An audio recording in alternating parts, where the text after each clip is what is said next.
રાવતભાઈ. રાવતભાઈ, ક્યાંથી આવો છો? હું તળાજાથી આવું. શું બનાવ બન્યો? તળાજાથી આવતો તો મારી ગાડી રોકી રાખી, મારા મોબાઈલ, મારા ભાઈબંધને માર માર્યો, મને તલવાર શરીરના ઘા માર્યા, મારી ગાડી મોબાઈલને પૈસા લૂંટીને વિયાઈ ગયા. કોણ ગયું?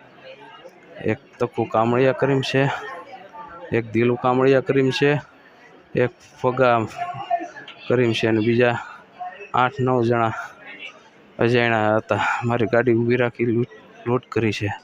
કેટલાની લૂંટ થઈ છે? મારા પાકીટમાં હતા 10-12 હજાર, ડીકીમાં પીડા હતા અને મારે યાર ભાઈબંધ હતો એને પાસે પૈસા પીડ્યા, બધું લૂંટીને વિયાઈ ગયા. 4 મોબાઈલ છે, મારી ગાડી લઈને વિયાઈ ગયા. તમારે કાંઈ જૂની અદાવત હતી? જૂની અદાવત કાંઈ બીજી કાંઈ હતી નહીં. મારા ડ્રાઈવરને એણે મારેલો હતો.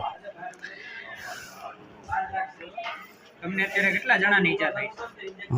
મને થઈ છે ને મારી યારે જે હતો એને એ લોકો લઈ ગયા છે. એને શું હાલત છે એ મને નથી ખ્યાલ. તમને શેના વડે માર માર્યો? મને તલવાર સરી મારી, પગે બહુ ધોકા મારેલા છે. ધારિયાન ઘણું હતું એની પાસે. એ લોકો કેટલા વ્યક્તિ હતા? ટોટલ 10-12 જણા હતા.